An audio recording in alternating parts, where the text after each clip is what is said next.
자, 제가 소개를 드리겠습니다. 물리의 시선으로 세상을 바라본다. 양자 역학이 너무 재밌어서 물리학자가 된 김상욱 교수님이십니다. 아유, 안녕하세요. 안녕하세요. 네, 반갑습니다. 네.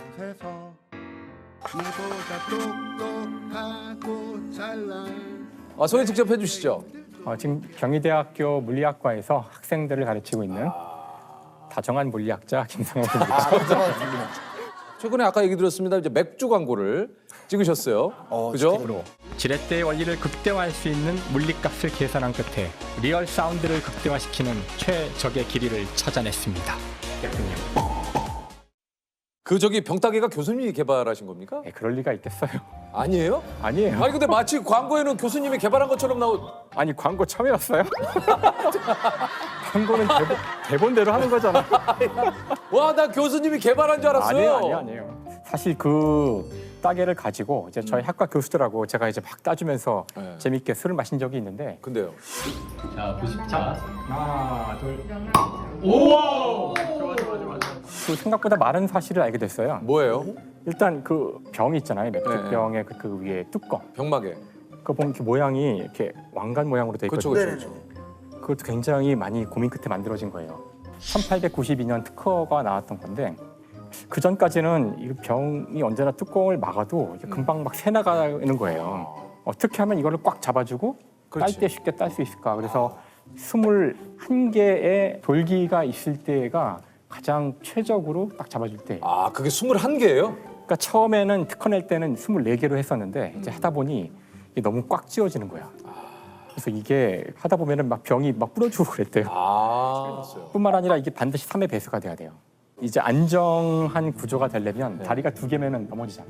3개가 되면은 어떻게 놔도 안정하게 되고 되죠. 4개가 되면 하나가 안 맞을 때 흔들리거든요. 그래서 이제 더 복잡한 이유가 있지만 이 3일 때가 안정한 구조예요. 많은 연구 끝에 21개가 됐는데 다음에 이제 소리가 난다는 게 뭘까? 지금 질문 하나 했는데 지금 뭐 3의 배수까지 들어가가지고 지금 저희가 좀 약간 머리가 좀 아픈 상황이지만 한번 들어볼게요. 그러니까 소리가 나려면은 이게 지금 왜 소리가 나냐면은 물리학적으로는 이 안쪽은 압력이 높아요. 이게 지금 이산화탄소를 막 가스를 막 박아 넣은 거거든요. 그래서 우리가 마실 때 하고 가스를 느끼잖아요. 네네네. 그래서 안에가 압력이 높은데 밖에는 압력이 낮기 때문에 뚜껑을 딸 때 압력차로 소리가 나는 거예요. 그렇다면 이 소리를 크게 하는 방법은 가급적 압력차가 최대가 되도록 빠르게 따야 돼요. 결국은 중요한 거는 이 따는 이 따개가 아니라 속도가 가장 중요하다는. 사실 그 오늘 교수님을 잘 만난 게 제가 얼마 전에 뭐 이제 방송이 또 됐습니다만 런닝맨에서 이제 종국 씨가 찬물에 면과 스프를 넣고 이제 라면을 끓이길래 안 넣었던 것 같아요. 김치 조금 넣었어. 저기 라면 팔팔 끓을 때. 끓은 다음에 넣는 아니야, 이렇게 넣는 게 맛있다고 나왔어요. 증명이 됐어. 무슨 뭐 교수가 증명을 했대. 근데 이제 이게 과학적으로 증명된 거라고 이제 김종국 씨가 자꾸 그러더라고요. 과학적으로 증명된 게 아니라 제가 페이스북에 썼을 뿐이죠. 그래서 제가 여쭤보려고 이게 찬물라면을 주장하신 분 아닙니까? 그러니까 주장이라고까지 하기는 그러니까 그 스토리의 전말은 이렇습니다. 그 우연한 기회에 그 라면을 어떻게 끓이는 것이 맛있는가 이런 논쟁 많이 하잖아요. 많이 하죠. 이야기 많이 하잖아요. 얘기를 하고 있는데 그 옆에 있었던 다른 물리학자죠. 이제 박인규 교수라고 물리학과 교수님인데 이분이 야, 다 소용없어. 그냥 찬물에 처음부터 스프 묻고 다 때려박고 그냥 끓이면 제일 맛있어 이러시더라고요. 그래서 진짜요? 그러니까 그런 말을 들으면 해봐야죠. 집에 가서 진짜 해봤는데 맛있는 거야. 그래요?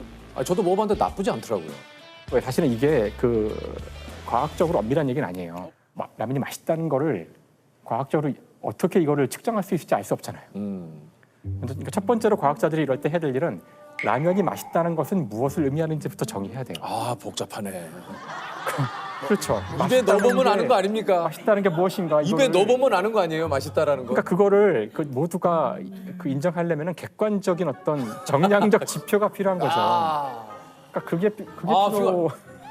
너무 피곤하다 아침부터. 그래서 이제 생각을 그 다음부터 해봤죠. 그래서 라면 특히 중요한 게 여기서 라면이 면발이 굉장히 쫄깃해져요. 그냥 한 거에 비해서. 라면이 쫄깃한 이유는 이제 그 안에 들어있는 글루텐이라는 성분 때문에 그래요. 근데 글루텐은 이게 열을 그러니까 뜨거운 물에 넣을 때 풀어지거든요. 근데 차가운 물에서는 풀어지진 않아요. 글루텐은 물에 녹지 글루텐이. 않거든요. 그러니까 뜨거워지기 전까지는 그렇게 풀어지는 효과가 크지 않다면 굳이 끓을 때 넣지 않아도 되지 않을까라고 이제 이해를 했고 몇 번 실험을 해본 다음에 이제 맛있는 조건을 찾아서 그냥 농담이죠. 제 느낌이기도 하고 여기에 우리 양자역학을 연구하면서 어지럽지 않은 사람은 그걸 제대로 이해를 못한 거다. 닐스 보우라는 분이 그렇게 얘기를 했고요. 양자역학을 완벽히 이해한 사람은 아무도 없다. 리처드 파인먼 씨가 이렇게 얘기를 하셨어요. 양자역학을 아는 사람과 모르는 사람의 차이는 양자역학을 모르는 사람과 원숭이의 차이보다 더 크다. 양자역학을 모르는 사람은 금붕어와 전혀 다를 바가 없다. 머리 겔만 씨, 야 이분 말씀 과격하게 하시네. 뭐 하는 분이에요, 그분은? 머리가 들어간 거 보니까 이분 굉장히 똑똑한 분 같은데? 머리 겔만? 일단 말씀하신 세 사람 모두 다 노벨 물리학상 수상자. 아유 죄송합니다. 아유, 선생님이시네. 아유 죄송합니다. 네 오늘 제가 오늘 오랜만에 이렇게 학문적으로 뭔가 이게 궁금한가 호기심이 굉장히 좀 폭발하는 인생에 이런 시기가 많이 없거든요. 오늘은 좀 시청자 여러분 우리 자기님들 좀 이해를 해주십시오. 오늘 그 양자역학하고 멱살 한번 잡고 이 녀석들 한번 제가 한번 제대로 한번 훅 좀 한번 날려보겠습니다. 잠깐만 기다려주세요. 이 자식들 이거 네. 양자역학 자식들 이거 양자역학이 뭡니까 도대체? 원하시는 대로 할 수 있거든요. 그러니까 1분 버전, 3분 버전, 5분 버전, 10분 버전. 일단 1분 버전으로 해주세요. 10초 버전은 없죠. 10초 버전. 1분 버전으로 한다면 세상 모든 것은 원자로 돼 있어요. 더 이상 쪼갤 수 없는 작은 단위. 사람 그렇죠. 몸도 원자로 돼 있고 책상도 원자로 돼 있고 네. 태양도 원자로 돼 있고 별도 원자로 다 돼 있거든요. 이 원자라는 것들은 작은 쪼개지지 않는 알갱이인데 그렇죠. 네, 이것들의 움직임과 변화는 우리가 주변에서 보고 있는 자동차나 무슨 이런 뭐 공이나 이런 것들이 움직이고 변화하는 것과 굉장히 다른 방식으로 변화하고 움직여요. 네. 바로 그 변화와 움직임을 설명하는 이론이 양자역학입니다. 야 모르겠는데 일단 그러면은 이분 됐나요? 다음 거를 클릭해 볼게요. 자 다음 걸 클릭했어요. 1분으로는 이해가 안 돼. 네, 그럼 3분. 벌써 1분을 설명했기 때문에 네네네. 상당히 쉬워졌는데 좋아요, 좋아요. 그러면 그 원자는 다르다고 했는데 도대체 무엇이 다른가? 그러니까. 네. 자, 일반적인 이런 물체들은 그 물체의 위치를 정확히 기술할 수 있어요. 예를 들어 지금 재석 씨는 여기 있잖아요. 있죠. 위치를 알 수 있어요. 저로부터 옆으로 뭐 한 1m 떨어진 위치에 예. 있다. 하지만 양자역학의 대상이 되는 원자와 같은 것들은 위치를 정확히 알 수가 없어요. 정확히 왜요? 알 수가 없고 뭐 그렇다고 위치를 알 수 없는 거냐? 그건 아니에요. 보면 위치를 알 수는 있지만 보지 않으면 위치에 대한 어떤 정보도 알 수 없고 내가 봤더니 여기 앉아 계시잖아요? 그럼 내가 보기 전에 어디 있었을까? 여기 있었겠지? 아니에요. 뭐 하는 거예요? 이럴 줄 알았어. 잠깐만. 1분을 클릭해서 봤는데 모르겠어서 3분을 봤는데 더 모르겠는데. 사실 3분이 아니라 이제 시간이 길어질수록 더 모르게 돼요. 아 진짜요? 양자역학이 뭔데 그렇게 어렵습니까? 그러니까 양자역학이 어려운 이유는 우리가 이미 알고 있는 경험으로 설명할 수가 없어요. 즉 내가 본 것은 본 그대로이다. 이런 것들이 보장이 안 돼요. 여기서는. 양자역학은요. 그래서 인간이 갖고 있는 모든 기본적인 어떤 개념이나 인간의 언어 이런 것들이 양자역학에서 무용지물이 돼서 어렵거든요. 그러니까 사실 양자역학은 이해하는 게 아니라 어느 시점이 되면 받아들이는 거예요. 저는 교수님 약간 이제 받아들이기 시작을 했어요. 뭘 받아들여? 양자역학은 그녀의 마음과 같다. 알고 싶다고 해서 알 수 꼴까 없고 떨고 왔잖아 진짜. 그냥 아니야, 있는 정말. 그대로 받아들여야지. 자꾸 내가 뭔가 알려고 하면 할수록 멀어진다. 그냥 양자역학이 존재하는 그대로를 받아들여라. 저 친구는 지금 빨리 수업 끝나고 나가려고. 자, 이제 네. 퀴즈를 드리겠습니다. 퀴즈? 아니? 아니요? 그러니까 예를 들어주세요. 우리 주변에 양자역학이 뭔지. 만약에 양자역학이 없었다면 우리 주변에서 사라질 것들 그걸 얘기해 주세요. 그걸 얘기를 해볼게요. 뭐가 사라져요? 우선 먼저 불 다 끄셔야 돼요. 첫 왜요? 번째. 이거 다 양자역학으로 작동하는 거거든요. 원자로. 빛을 낸다는 것이 특히 형광등, LED 이런 거 다 양자역학이 없으면 존재하지 않고요. 이 카메라 다 끄셔야 되고 그다음에 집에 텔레비전 끄셔야 되고요. 스마트폰 갖다 버려야 되고요. 우리가 쓰고 있는 일상 그 용품 중에 그런 양자역학이 다 들어가 있다라는 일단 거죠. 전자공학 전체가 양자역학이 없었으면 존재하지 않을 학문이고 삼성. 그 삼성전자. 야 그래도 진짜 친절하시다. 화를 내실 만도 한데 화를 안 내시네. 근데 약간 째려보셨어요. 약간은 째려보셨어요. 그러니까 삼성전자의 전자가 나오는데 바로 그 전자를 설명하는 학문이 양자역학이에요. 그 20세기의 모습이 19세기와 다른데 그 차이가 양자역학이에요. 19세기와 20세기의 가장 큰 차이점이 양자역학이다.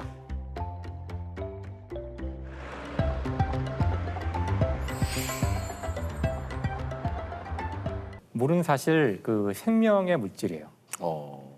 생명이 있는 곳에는 반드시 물이 있죠. 물이 있어야 되고 물은 모든 것을 녹일 수 있는 아주 중요한 용매거든요. 그래서 사실 그 재석 씨는 어느 곳에 가서나 무엇인지 녹일 수 있고 아유. 또 생명이 있다면 반드시 있어야 되는 그런 존재라서 제가 물을 선물로. 아 교수님 고맙습니다. 이것도 이게 굉장히 또 이게 소중해지네 뭔가 느낌이. 이제 조셉 씨에게는 이게 지금 산소인데 산소. 산소는 정말 중요한 거잖아요. 네 그렇죠. 산소가 없으면 살 수가 없으니까. 네. 하지만 눈에 보이지 않죠. 눈에 보이지 않지만 그렇게 소중한 존재, 소중한 존재고 뿐만 아니라 이제 그 불이 붙기 위해서는 반드시 산소가 있어야 돼요. 야. 산소는 불타는. 맞아. 그래서 보이지 않는 듯하지만 확 불타는 그런. 엄청 중요한 거네. 하지만 그 불이 붙었을 때 이제 물을 부으면 꺼지죠. 근데 물과 산소는 뗄래야 뗄 수가 네. 그럼요. 네. 이거 참 진짜. 고맙습니다 교수님. 아니 교수님이 물리학을 공부하시면서 이제 죽음에 대한 생각이 좀 바뀌셨다고 해요. 사실 이제 많은 사람들이 이제 죽음이란 무엇일까, 뭐라 그럴까, 기이한 현상 같이 느껴지기도 그러니까. 하고. 그런데 사실 물리학자의 눈으로 이 우주를 보면은 이 우주에는 죽음이 자연스러운 거예요. 오히려 산다는 것, 그 생명이 더 이상한 거예요. 왜냐하면 보세요.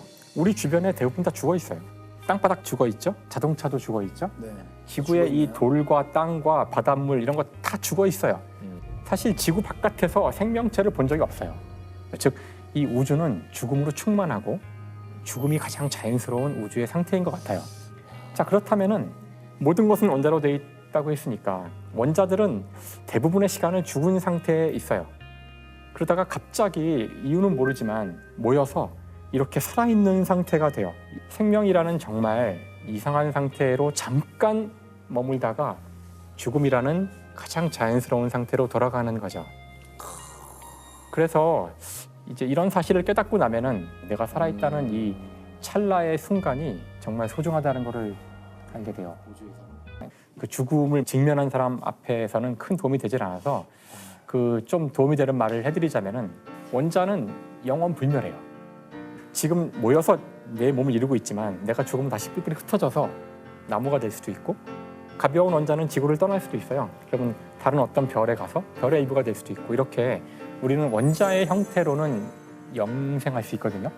또 그런 식으로 생각을 하면 또 한편으로는 그 나의 사랑하는 사람이 내 주위에 원자의 형태로 있다는 생각을 해볼 수도 있으니까 그런 것들은 또 위안을 주더라고요. 그분이 갑자기 심장마비로 돌아가셨는데 같이 한 12, 13년 넘게 같이 연구를 했죠. 논문도 같이 쓰고 같은 분야에서 오랫동안. 사실 위안은 안 되죠. 사람이 사라졌는데 내가 사랑하던 존재가 사라진 건데 하지만 어떻게든 거기서 의미를 찾아서 자신을 추스리려는 노력이 하나겠죠. 뭐 어떤 분은 뭐 종교에서 그런 걸 찾기도 할 거고 어떤 사람은 뭐 철학이나 어떤 사람은 예술이나 음악을 찾겠지만 우리는 과학자고 아는 게 그것뿐이니 뭐 그런 식으로도 생각할 수 있다는 거고 큰 위안은 되더라고요. 저한테는 당시에는 여기 보여드리는 것은 아주 오래된 책인데요. 이 책의 이름은 유클리드가 썼던 기하학 원론이란 책이에요. 이 책 다 보셨죠? 예, 제가 언제나 이렇게 질문을 하면 다 웃으세요. 하지만 여러분이 이 유클리드의 기하학 원론에 대한 내용을 모르는 사람은 없을 거예요. 그럴 리가? 그렇죠? 자, 이런 것들을 여러분이 기하학 원론에서 배우셨습니다.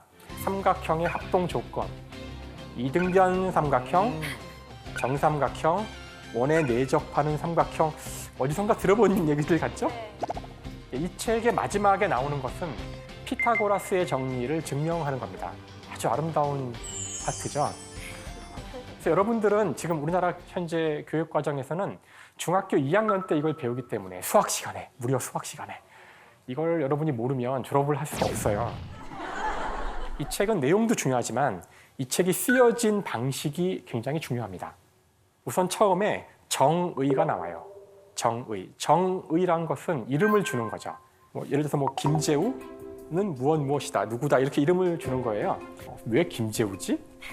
다른 가능성은 없었나? 그거는 말도 안 되는 거죠. 그냥 그렇게 하자는 건데. 그래서 정의는 여러분이 시비 걸 수 없어요. 자, 그 다음에는 이제 공리라는 게 나오는데 어렵죠, 단어가. 공리. 공리라는 것은 기본적으로 명제입니다. 참과 거짓을 알 수 있는 문장을 명제라고 하는데 명제 가운데 참이라고 정의한 것을 공리라고 합니다. 그러니까 이것도 일종의 정의니까 시비 걸 수 없어요. 이게 왜 참이야? 말도 안 돼요. 참으로 하자는데. 자, 이 책은 정말 재밌는 게 그 다음에 나오는 모든 내용은 사실상 공리와 같은 내용입니다. 공리로부터 참임을 증명할 수 있는 것들로만 쓰여져 있습니다. 그래서 어떤 의미로는 이 책에 나오는 모든 내용은 공리와 똑같은 말을 반복하고 있는 거예요. 다른 형태로. 자, 여러분 고등학교 때 수학 문제 풀던 기억을 한번 더듬어 보세요. y는 x 3승 더하기 2x 제곱 빼기 x 더하기 3 이렇게 쭉 쓰고 그 다음 어떡하죠? 줄을 바꿔서 equal 또 뭐라고 쓰죠? 또 줄 바꿔서 equal. 자, 점점 이 길이가 줄어들어야 마음이 놓이죠. 쭉 equal 맨 마지막에 가면 1 아니면 0이잖아. 그렇죠? 가끔 마이너스 1도 있어요. 네. 자, 따라서 동어 반복을 한다는 뜻은 공리가 처음에 참이었다면 그 이후의 모든 내용은 자동으로 전부 다 참이라는 뜻입니다. 그래서 유클리드의 기하학이 갖는 중요한 의미 가운데 하나는 우리가 책을 쓰는데 단 한 줄도 틀리지 않는 책을 쓰는 방법이 있다는 걸 보인 거죠. 그래서 여러분은 수학이 언제나 참이라는 사실을 믿습니다. 그렇죠? 자, 이렇게 책을 쓰다 보면 처음에 쓰는 게 제일 중요하잖아요. 처음에 쓴 거를 다 반복할 테니까. 그래서 유클리드 기하학에서 제 생각에 가장 중요한 문장은 첫 번째 문장이에요.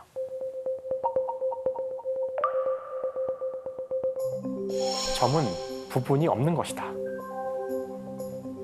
유클리드 기하학의 첫 번째 문장은 제 생각에는 수학이지만 대단히 심오하고 아름다워요. 아름답지 않다고요?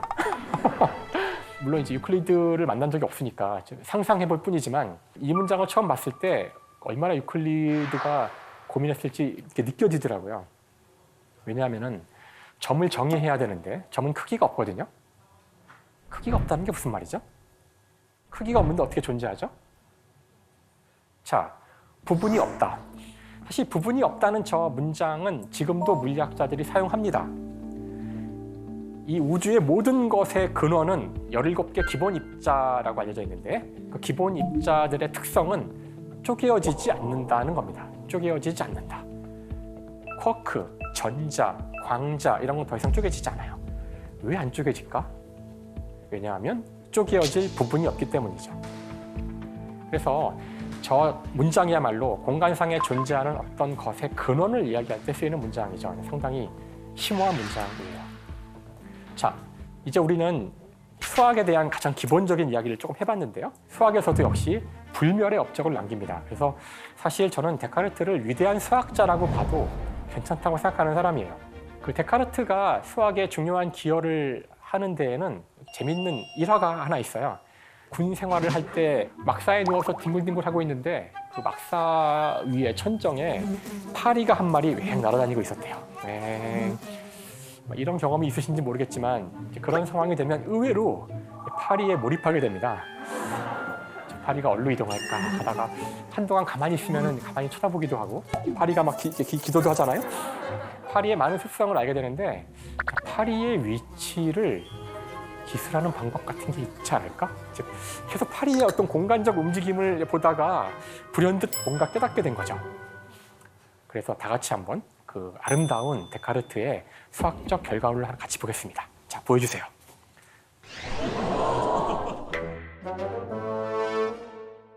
자, 이건 진짜 아름답죠?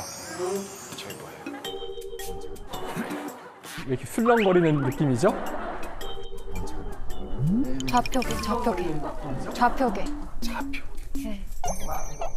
공간상의 하나의 점을 X, Y, Z라는 세 개의 숫자로 표현한 거예요. 저것이 8이라면 8일을 저렇게 나타낼 수가 있다는 뜻이죠. 여전히 이게 뭐 대단한 거야 라고 생각하시는 분이 있다면 제가 이 중요성을 항상 무언가 중요한 것이 왜 중요한지 알려면은 그 시대의 어떤 역사적 상황을 알아야 됩니다. 수학의 역사는 크게 동양과 서양의 두 역사로 나눠서 이야기할 수가 있어요. 서양의 수학이라는 것은 유클리드의 기하학입니다. 사실 고대 그리스 사람들이 이 기하학을 열심히 연구했던 이유는 이걸 가지고 어떤 실용적인 데 쓰려는 목적은 아니었다고 해요. 이렇게 완벽한 것이라면 이것은 무언가 진리와 관계가 있어야 되지 않을까요?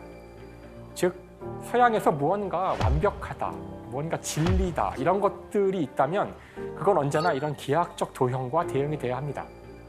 무언가 완벽한 우주의 구조는 바로 수학과 1대1로 연결이 돼야 돼요. 지금도 그렇습니다. 자, 그에 비해서 이 동양의 수학은 제가 동양이라 그랬지만 정확히는 인도를 말해요. 인도와 이슬람을 이야기하는 건데요. 이들은 굉장히 실용적인 수학을 했습니다. 그러니까 1, 2, 3, 4, 5, 6, 7, 8 이런 숫자들을 가지고 더하고 빼고 곱하고 나누고 하는 여러분이 수학 시간에 하는 거죠. 수학이 바로 이거잖아요. 자, 이렇게 숫자를 가지고 놀다 보면은 0이 금방 나와요. 그 다음에 숫자가 뭔지 모를 때 그 숫자를 찾는 법도 찾아내게 되죠. x라는 건데요. 바로 미지수 x와 방정식이죠. 서서히 이제 여러분의 그 수학에 대한 기억이 악몽이 떠오르기 시작할 텐데요. 자, 이제 돌아갈게요. 데카르트가 왜 중요한 일을 한 것이냐면은 바로 이 기하학과 대수학이라는 두 종류의 수학을 하나로 통합했기 때문입니다. 즉, 기하학, 도형을 대수학, 숫자와 통합하기 위해서는 기하학적인 도형을 숫자로 쓸 수 있다면 되는 거죠. 그래서 이 좌표계에 나오는 저 점, x, y, z는 기하학적 모든 도형들은 결국 점으로 이루어져 있기 때문에 점을 모으면 선이 되고 선을 모으면 면이 되고 면을 모으면 부피가 되잖아요. 즉, 모든 기하학적 도형들은 점으로 분할할 수 있습니다. 그 점을 숫자로 쓸 수 있다면 모든 도형을 다 숫자로 쓸 수 있다는 것이죠. 자, 그래서 이제 데카르트의 이 좌표계가 나옴으로써 우리는 공간에 있는 모든 것들을 수식으로 쓸 수 있게 된 겁니다. 어떤 의미인지 느낌이 오시나요? 이제 물리학이 탄생할 수 있다는 뜻이에요. 자, 이제 우주를 기술할 수 있는 기본 어떤 방법을 얻었기 때문에 이제 제가 드디어 물리학이란 무엇인가를 얘기할 수 있게 됐어요. 결국 점들을 아는 것이 우주를 이해하는 데 가장 중요하다고 말씀을 드렸잖아요. 실제로 이 우주 자체도 점들의 집합으로 되어 있다고 볼 수 있어요. 게임을 해보신 분들 많이 계시죠? 네. 혹은 게임을 하는 자녀를 보면서 우라통이 터지신 분들 많이 계시죠? 특히 이제 밤새워서 게임을 해본 그런 사람들만이 아는 공통의 경험이 있어요. 저도 많이 해봤는데요. 밤을 새고 게임을 하다가 보면 해가 뜰 때쯤 되는 거죠. 한 5시쯤 되면 나와 게임이 한 몸이 되는 무라일체의 사상이 뭔지를 깨닫게 돼요. 그쯤 되면 그 게임에서 막 폭탄 날아오잖아요. 그럼 막 피하고 그래요. 피하고. 진짜 이제 한 몸이 된 거죠. 왜 그렇게 행동하는지 생각해 보면 이 게임 속의 세상이 꼭 진짜 같아 보여서 그래요. 하나의 존재할 것 같은 우주를 만드는 방법은 어렵지 않은데요. 첫 번째 할 일은 여기에 나오는 여러 가지 이 유닛이라고 하는 거잖아요. 유닛들을 먼저 정의해줘야 돼요. 정의. 두 번째 할 일은 아까 저희가 이 움직일 때 화면을 봤지만 이것들이 움직일 수 있어야 되겠죠. 그래야지 우주가 될 텐데 움직이게 하는 게 가장 어려울 것 같지만 어렵지 않아요. 자, 유닛을 움직이게 하려면은 유닛에다가 점 하나 찍어요. 저기 로켓가 우주선인가요? 점 하나 찍고요. 점 하나 찍는 순간 저 점의 좌표가 나오겠죠. 이건 지금 스크린이기 때문에 X, Y 두 개의 좌표면 충분합니다.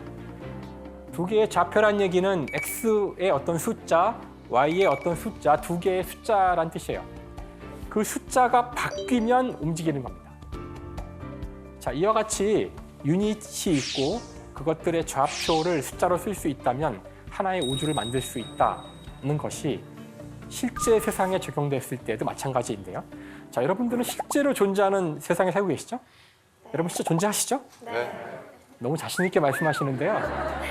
철학자들한테 물어보면 이게 난제 중에 난제예요. 내가 존재한다는 거 증명해 본 적 없습니다. 아직 성공한 적 없어요. 지금 시간이 없어서 제가 일단 여러분 존재한다고 할게요. 자, 여러분 존재합니다. 자, 여러분 존재하는 어떤 것들인데 이젠 여러분들이 유닛이네요. 그렇죠? 여러분들이 움직이고 싶으면 점 하나 찍어요. 다. 점 하나씩 찍고 이제 움직일 때마다 점의 위치가 바뀔 텐데 X, Y, Z 세 개의 숫자가 나오겠죠. 그 숫자들을 다 모으면 돼요. 물론 이 방 안에는 여러분만 계시는 게 아니잖아요. 여기 의자도 있고 여기 뭐 스크린도 있고 다 점 찍어요. 눈에 보이는 대로 다 점 찍어요. 자, 이 방이 끝났으면 밖에 나갑니다. 서울 시내에 보이는 대로 다 점 찍어요. 그다음 우리나라 다 점 찍어요. 우리 지구 다 점 찍어요. 나가서 태양계, 우주에 존재하는 모든 것에 점 다 찍고 그것들의 움직임을 다 숫자로 받아가지고 그 거대한 데이터일 텐데 그 거대한 데이터를 상상도 할 수 없이 큰 컴퓨터가 있다고 한 다음에 거기 집어넣어 보죠. 그리고서 이 프로그램처럼 돌려봐요. 그러면 그 컴퓨터 속의 세상과 이 실제 세상이 얼마나 다를까? 똑같진 않겠죠, 설마? 상당히 비슷할 것 같은데 똑같지 않다고요? 그러면 그 차이가 있다는 뜻이잖아요. 그 차이를 저한테 주세요. 그럼 제가 또 점 찍어요. 또 집어넣어. 차이가 없어질 때까지. 이거를 반복하면은 언젠가는 이 컴퓨터 속의 세상이 실제 세상과 거의 차이가 없을 거다라고 생각을 하시게 됐다면 여러분은 드디어 물리학의 세계에 오신 겁니다. 이제 우리는 어떻게 프로그램을 만들면 하나의 우주가 만들어지는지는 알게 된 거예요. 하지만 그 게임, 그 프로그램이 구체적으로 어떻게 움직일지 어려운 말로 알고리즘이라고 하고요. 게임으로 얘기하자면 매뉴얼이죠. 어떤 규칙에 따라 또는 어떤 매뉴얼에 따라 움직이는가 하는 이제 문제가 남아 있어요. 즉 어떤 물체가 일정한 속도, 즉 등속 운동이라고 하는데요. 등속 운동을 할 때에는 원인이 필요 없다는 것을 알게 됩니다. 사실 이것을 좀 더 쉽게 표현하자면은 등속으로 움직이는 그 운동은 그 자체로 자연스럽다는 말이에요. 이건 대단히 사실 이상한 문장입니다. 왜냐하면 제가 예를 들어서 지갑이 여기 있잖아요. 제가 이 지갑을 등속으로 움직여 보면 이렇게 등속으로 움직이면 멈추죠. 일단 멈추면 더 이상 움직이지 않아요. 그러니까 멈춰 있는 게 자연스러운 겁니다. 자, 그런데 등속으로 움직이는 것이 자연스럽다는 이 말을 한 사람은 바로 갈릴레오. 여러분이 아는 몇 안 되는 과학자 중에 한 사람인데요. 갈릴레오는 도대체 왜 등속 운동이 자연스럽다고 생각했을까요? 여기서 중요한 것은 이제 과학의 역사에서 아주 중요한 국면인데요.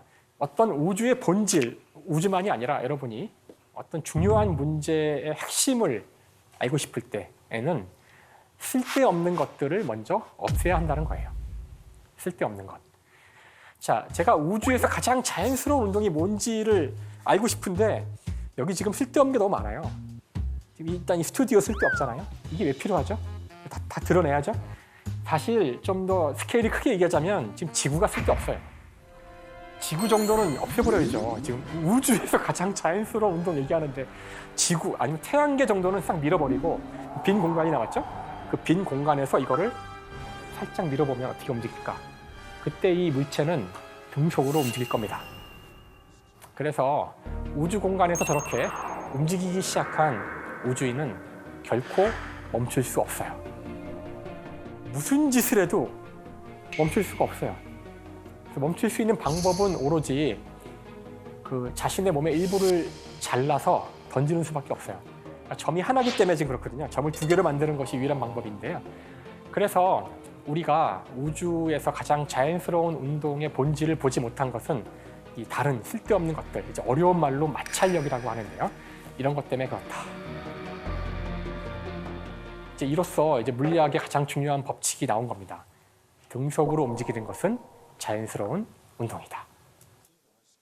자, 이제 바로 뉴턴이 쓴 책이죠. 프린키피아라고 알려진 책이에요. 그 법칙을 집대성한 책인데요. 바로 데카르트의 방법 소설이 쓰여지고 50년 뒤에 나온 책입니다. 데카르트의 책을 당연히 뉴턴 정도의 사람이라면 읽었을 거고요. 세상의 철학을 수학적 방법으로 해라. 아마 그 가슴속 깊이 새기고 있다가 갈릴레오의 이야기를 수학적 방법으로 물리법칙을 기술하는 책을 쓸 때 정확히 데카르트가 하라는 대로 쓴 겁니다. 그래서 자연 철학의 수학적 원리죠. 뉴턴은 실제 세 개의 공리를 여기서 제시합니다. 오늘날 우리는 더 이상 이것을 공리라고 부르지 않아요. 이것을 뉴턴의 법칙이라고 부릅니다. 뉴턴의 제1 운동법칙, 뉴턴의 제2 운동법칙, 제3 운동법칙. 이젠 법칙이 된 거죠. 그래서 이것이 정말 법칙이라면, 이것이 정말 공리라면 이 책에 나오는 모든 내용은 다 참이에요. 그것이 여러분이 물리를 믿는 이유입니다.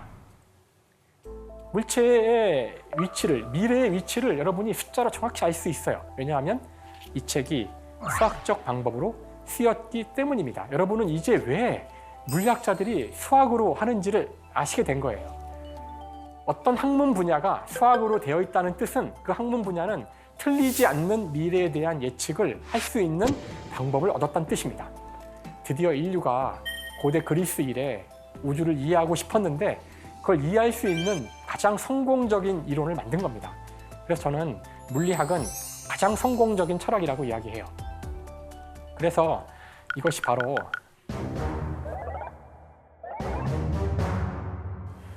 왜 좋아하시죠? 그래서 뉴턴의 법칙을 저희가 F는 ma라고 해서 쓰는데요. 이건 사실 제2법칙이에요. 제2공리입니다. 첫 번째 법칙이 뭘까요? 첫 번째 법칙은 등속으로 움직이는 것이 자연스럽다입니다. 따라서 등속이 아니면 어쩔 거냐? 그렇죠? 등속이 아니면에 대한 답이 바로 이 식이에요. 그래서 이 식은 사실 4개의 문자로 되어 있습니다. F equal ma죠. 그러니까 하나하나가 다 중요한 것인데 대단히 단순하지만 이것이 바로 우주를 하나의 게임이라고 했을 때 이 우주라는 게임에서 움직이는 모든 물체를 기술하는 매뉴얼이에요. 놀랍게도 우주를 기술하는 매뉴얼은 한 권짜리 책이 아닙니다. 한 줄의 시이에요. 정말 아름다운 시이죠. 전 이거를 우주의 시라고 불러요. 이 한 줄이 우주 전체랑 같아요. 이 식을 한번 음미해 볼 텐데요. 이 식에서 가장 중요한 건 A예요. A는 그 acceleration, 그러니까 가속이란 뜻인데요. 가속도. 속도가 변화하는 정도를 말합니다. 여러분이 지금 여기 왜 가속도가 왔는지를 이제 감을 약간 잡으실 수 있어요. 왜냐하면 속도가 변하지 않는 건 그 자체가 자연스러워요. 자연스럽다는 뜻은 설명할 필요 없다는 뜻입니다. 무언가 일정한 속도로 움직이면 아유 자연스럽네 하시면 돼요. 그러니까 너무 자연스러워. 하지만 속도가 일정하지 않으면 뭔가 잘못된 거예요. 그러면 이유가 있어야 되죠. 그 이유가 바로 힘입니다. 속도가 변하면 반드시 이유가 있어야 돼요.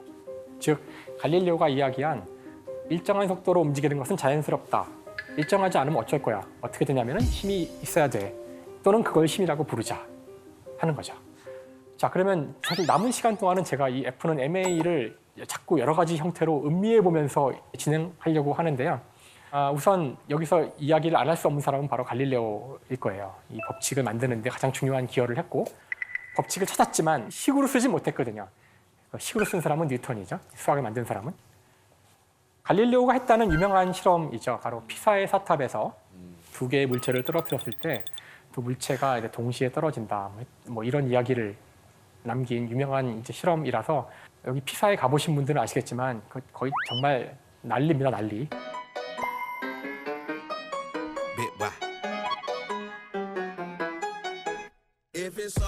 저 사탑을 뒤에 놓고 사진을 찍기 위해서 멀리서 이렇게 하면은 다 나오잖아요. 뭐 이런 사람도 있고 뭐 이런 사람도 있고 온갖 그 연출이 일어나는 그런 곳인데요.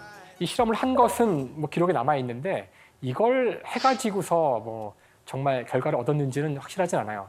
직접 해보시면 동시에 떨어뜨리기가 어렵거든요. 이게. 자, 하나, 둘. 똑같이 안 됐어. 절대까지. 자, 그런데 이 실험의 핵심이 무엇이냐면은 무거운 공과 가벼운 공이 있는데 이걸 동시에 떨어뜨리면 상식적으로 생각했을 때 무거운 게 먼저 떨어질 것 같잖아요. 그렇죠? 근데 이 실험을 해보면 동시에 떨어진다는 걸 주장하는 겁니다. 그 실제 갈릴레오가 이 실험을 해서 동시에 떨어지네 하고서 그런 주장을 했던 건 아니에요. 갈릴레오는 언제나 몸을 쓰지 않고 머리로만 많은 걸 해결하는 사람이거든요. 그래서 이런 논증을 합니다. 진짜 갈릴레오가 쓴 책을 보면 대단히 재미가 있는데요. 만약에 두 개의 물체가 있는데 한 녀석이 다른 녀석보다 2배 무거워요. 그럼 속도는 2배가 빨라야 되겠죠? 그래야지만 3배 무거운 건 3배 빠를 거고 4배 무거운 건 4배가 빠를 거기 때문에 차례차례 그렇게 돼야 다 서로서로 빠를 수가 있죠. 무거운 것들이. 자, 그러면 여기 똑같은 무게를 가진 두 물체가 있었어요. 이 둘을 실로 연결을 합니다. 그러면 떨어지는 물체의 속도는 2배가 될까요? 2배로 떨어지고 있었어요. 실을 탁 끊으면 갑자기 속도가 반으로 탁 주나요? 떨어지다가? 이상하지 않으세요? 실제 당시에 갈릴레오의 주장을 듣고 당시 많은 과학자들은 이거 받아들이지 않았기 때문에, 왜냐하면 아리스토텔레스가 한 얘기거든요. 무거운 물체가 먼저 떨어진다는 것은. 그래서 지금으로 치면 100분 토론을 합니다. 피렌체의 대공이 학자들 다 모여봐. 그래서 내 앞에서 한번 논쟁을 벌여봐. 그래서 몇 시간 동안 거기서 갈릴레오가 막 얘기해서 결국은 다 이기죠. 이것 봐. 두 개의 물체는 무게가 달라도 똑같이 떨어져. 자, 제가 이 이야기를 한 이유는 F는 MA를 쓰면은 여기 나오는 이 4개의 식이 보이시죠? 이걸로 설명할 수 있어요. 자, 우선 F는 MA는 저희가 알고 있는 식이죠? F는 mg는 중력입니다. 지구상의 중력은 그 물체의 질량 곱하기 어떤 상수, g로 주어져요. 자, 따라서 지구상에서 떨어지는 물체는 F는 ma에다가 F에다가 저 중력 mg를 넣어주면 돼요. 그런데 등식의 양쪽에 똑같이 m이 있으니까 이럴 때 m은 지울 수가 있거든요. 그럼 최종적으로 남는 건 지구상에서 움직이는 모든 물체의 가속도는 똑같이 숫자 g로 주어진다는 거죠. G가 그래비티인가요? 네, 맞습니다. 네, 그래비티 상수죠. 즉, 어떤 분한테는 쉽지 않은 논증일 수도 있겠지만 식을 4개를 쓰는 순간 제가 지금 뭘 증명한 거냐면은 지구상에서 떨어지는 모든 물체는 똑같은 가속도로 떨어져야만 된다는 것을 증명한 겁니다. 갈릴레오가 몇 시간 동안 이야기하고 책을 쓰고 당대의 수많은 과학자들과 100분 토론을 해도 잘 안 됐던 이야기를 4줄의 수식으로 보일 수 있는 것이 F는 MA의 힘이죠. 이것이 수학의 힘이에요. 그래서 여러분이 수학을 싫어하지만 수학을 배우는 겁니다. 수학은 힘이 세요. 또 뉴턴 하면 빠뜨릴 수가 없는 게 이제 사과인데 많은 분들이 사과만 아시는 경우도 꽤 있어요.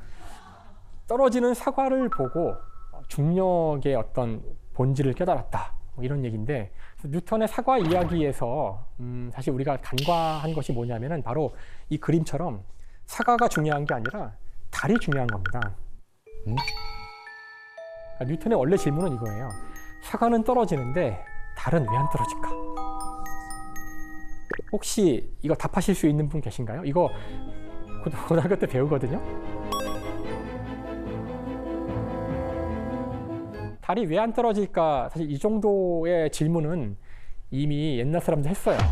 저건 왜 안 떨어지지? 정말 이상했을 거예요. 그래서 아리스토텔레스는 그 이원론이라고 하는데 우주를 둘로 나눠서 이 문제를 해결해요.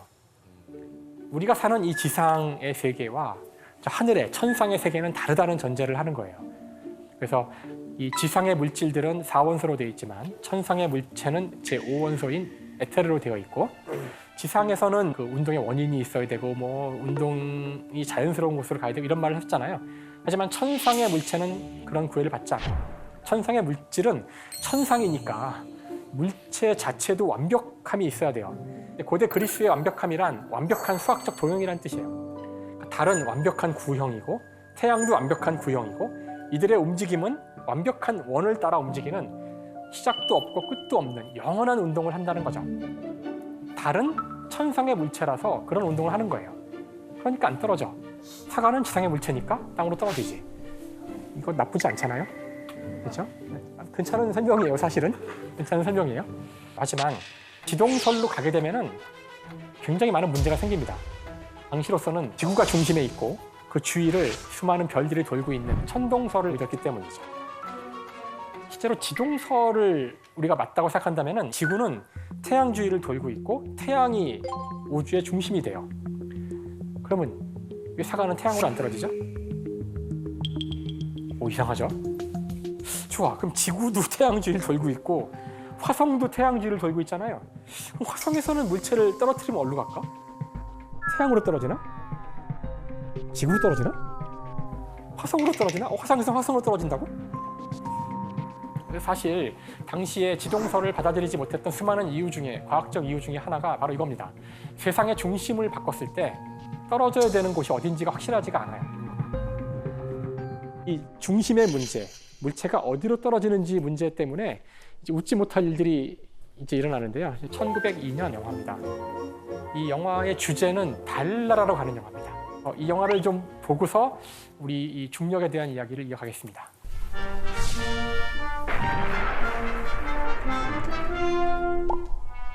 오.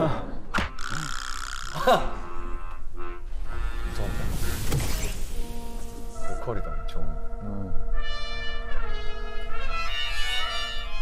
팀버튼 느낌인데 약간 팀버튼 느낌. 귀여워.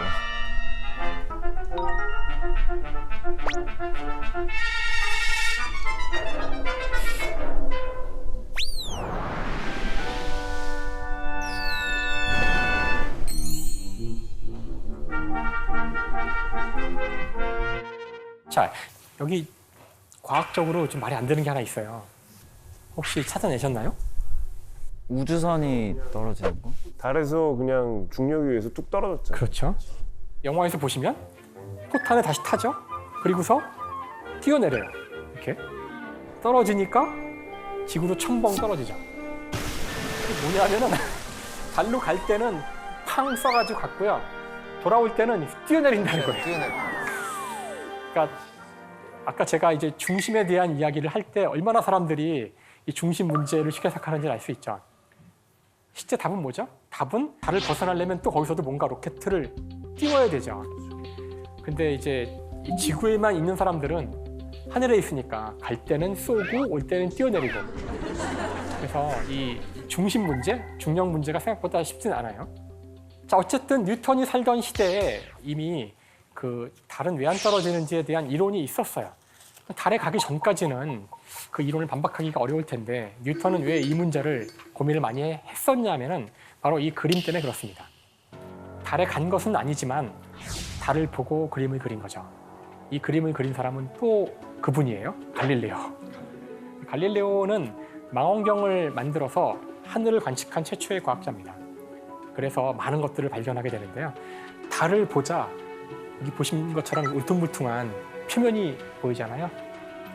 아리스토텔레스의 이론에 따르면 하늘에 있는 물체, 천상의 물체인 달은 기하학적 도형, 완벽한 구여야 돼요. 흠집 하나 없는. 하지만 울퉁불퉁한 돌덩어리였던 거죠. 벌써부터 뭔가 머릿속에 균열이 생기는 거죠. 아, 이거 틀렸구만. 그렇죠? 자, 그러면은 이거는 분명히 돌덩어리인데 돌덩어리면 떨어져야죠. 땅이 있어야 되는 자연스러운 위치로 가야 될 거 아니에요. 그래서 여기서 이제 중요한, 항상 그렇지만 이 과학에서 중요한 것은 답보다 질문일 때가 많아요. 질문을 잘하면 답은 언젠간 나옵니다. 근데 질문을 잘못하면 100년, 200년 지나도 답이 안 나와요. 질문을 틀렸기 때문이죠. 사실 좋은 질문은 뭐였냐면은 달은 떨어지는데 왜 땅에 닿지 않을까? 아까하고 다르죠? 떨어지는데 땅이 안 닿을 수 있을까요? 어떻게 떨어지는데 땅이 안 닿죠? 땅도 같이 내려가면 되죠. 그렇죠. 그렇죠. 떨어지는데 땅도 같이 꺼져. 문제는 그게 어떻게 하면 가능하지? 그렇죠? 자, 이렇게 제가 설명해 볼게요. 여러 가지 방법이 있는데요. 제가 만약에 오늘 제 지갑이 고생하네요. 제가 이 지갑을 일로 던지면 일단 직선으로 날아가겠지만 중력 때문에 아래로 떨어질 겁니다. 언젠간 떨어지겠죠. 제가 이 지갑을 아주 세게 던지면 아까보다 훨씬 멀리 날아가서 떨어질 거예요. 자, 이제 제가 어깨가 아주 좋다고 상상해 보세요. 아주 세게 던지면 이게 쭉 날아가서 동해를 지나서 일본에까지 갈 수도 있을 거예요. 아주 세다면. 그렇죠? 더 세게 던지면 이제 동해를 지나 일본을 지나 뭐 태평양을 건너 지구를 한 바퀴 뺑 돌아서 다시 이쪽으로 이렇게 날아올 수가 있겠죠. 그렇죠? 제가 던진 것과 같은 높이까지 다시 왔다고 상상을 해보세요. 이때 제가 몸을 싹 피하면 다시 날아가겠죠. 어떻게 될까요? 똑같은 경로를 지나서 다시 원위치로 올 거예요. 이 물체는 계속해서 떨어지고 있어요. 좀 세게 던진 것밖에 없죠. 하지만 땅에 안 닿고 있잖아요. 사실 물체는 직선으로 던졌을 때 등속 직선 운동을 해서 일로 가야 돼요. 하지만 이렇게 꺾인다는 것 자체가 중력의 영향을 받고 있는 거죠. 떨어지고 있는 거예요. 자, 떨어지고 있는데 왜 땅이 안 닿죠? 왜냐하면 사실은 땅이 꺼지고 있는 거죠. 땅이 꺼지는 게 아니라 지구가 둥근 거예요.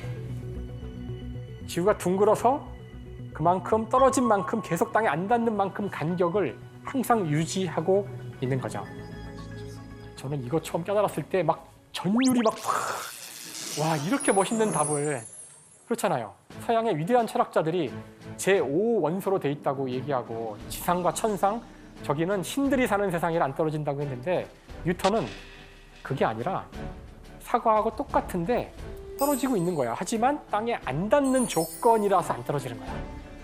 진짜 멋있죠. 그래서 이렇게 천상과 지상을 하나로 통합한 겁니다. 천상의 운동을 설명하기 위해서 천상계를 도입할 필요가 없어요. 하늘에 있는 모든 별들은 사실 F는 ma와 중력에 따라서 사과와 똑같이 움직이고 있지만 단지 원운동을 할 조건이 됐을 뿐이죠. 이렇게 신이 존재할 수 있는 공간을 없애버린 겁니다. 그러니까 F는 ma는 정말 많은 일을 한꺼번에 했어요.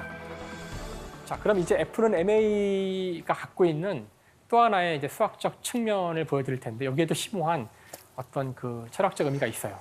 자, F는 ma라고 제가 쓰면은 이건 되게 정겨워 보이기도 해요. 내가 알고 있는 알파벳들로 돼 있잖아요. 근데 제가 F는 ma의 진짜 모습을 보여드리면 아마 소스라치실 분도 계실 텐데요. 자, 보여드리죠. 뭐 이게 나왔을 때 이렇게 좋아하시는 분은 본 적 없어요. 사실은. 그렇죠? 네. 아, 그렇지. 내가 이래서 물리를 싫어했지 하면서 F는 MA 어째 재밌더라. 잠시 잊어먹고 있었습니다. 그렇죠. 잠시 잊고 계셨죠? 네. 이게 정체를 보여드린 건데요. 사실 A라 그랬을 때 A는 속도의 변화인데 그걸 정확히 수학적으로 표현하면 속도의 시간 미분입니다. 아, 그래, 미분. 그렇죠? 우리에게 필요한 건 사실 엄밀하게는 위치예요. 어디에 있는지를 알아야 되는 거잖아요. 이와 같이 미분으로 쓰여진 식으로부터 x를 끄집어내는 과정을 미분의 역과정인데요. 적분이라 그래요. 뉴턴은 F는 ma를 만들 때 아예 미적분도 같이 만들었어요. 패키지로. 정말 대단한 사람이죠. 미분을 이해하려면 극한을 알아야 되고요. 극한을 바로 도입할 수 없어서 수요일부터 배우자. 다음에 이것들의 해는 이제 그 실제로 적분에서 구해보면 1차 함수, 2차 함수, 3차 함수, 사인, 코사인 같은 게 나와요. 여러분이 고등학교 때 배웠던 수학의 80%는 바로 이 F는 MA 때문에 배운 겁니다. 이런 뉴턴? 뉴턴! 그렇죠. 제가 의미를 맛보게 해드리려고 하는데요. 맛보고 싶지 않다고요?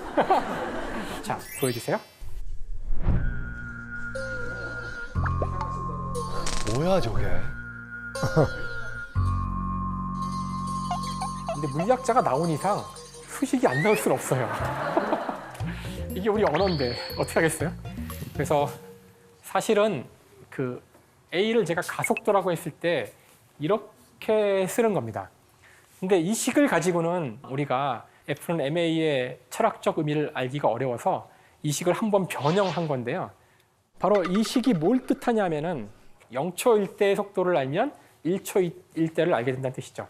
따라서 1초일 때 알면 2초 알고 2초일 때 알면 3초 알고 점점점점. 이걸 이제 고등학생들은 이걸 점화식이라고 그러고요. 다음에 컴퓨터 사이언스 하시는 분들은 이걸 알고리즘이라 그래요. 무슨 말이냐면은 F는 MA에 들어있는 진정한 뜻이 뭐냐면 어느 한순간 물체의 위치와 속도를 알면 그 다음 순간이 이런 알고리즘에 따라 자동으로 결정된다는 거죠. 이 자동으로 결정되는 걸 한꺼번에 하는 걸 적분이라 그래요.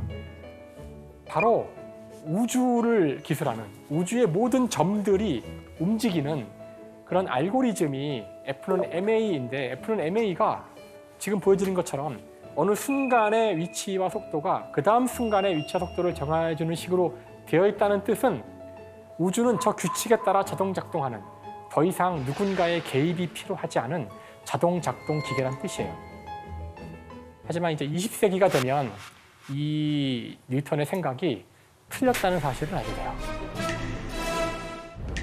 아주 오랫동안, 특히 이제 이 뉴턴의 물리학에서는 움직이는 이 물질과 그 배경이 되는 시간과 공간은 서로 전혀 관련이 없었어요. 자, 이건 어떤 뜻이냐면은 여러분이 지금 보시기에 저는 정지에 있잖아요. 근데 저는 정말 정지한 게 맞나요? 지구가 돌잖아요.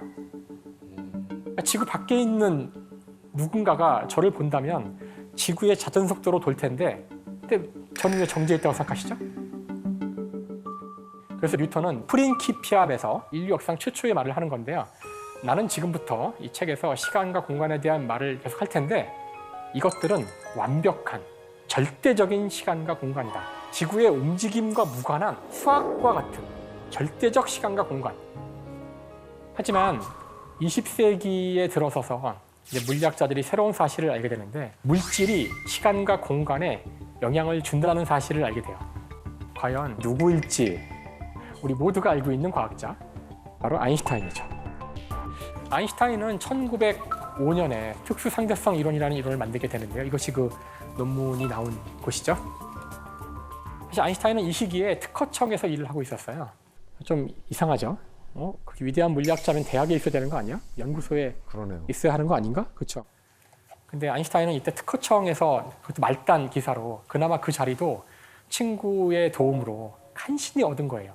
지금으로 치면 약간 뭐랄까 이렇게 뒤로 들어간 거죠. 그래서 들어가서 본인은 행복하게 낮에만 일하고 밤에는 물리 공부하면서 연구를 했다고 하는데요.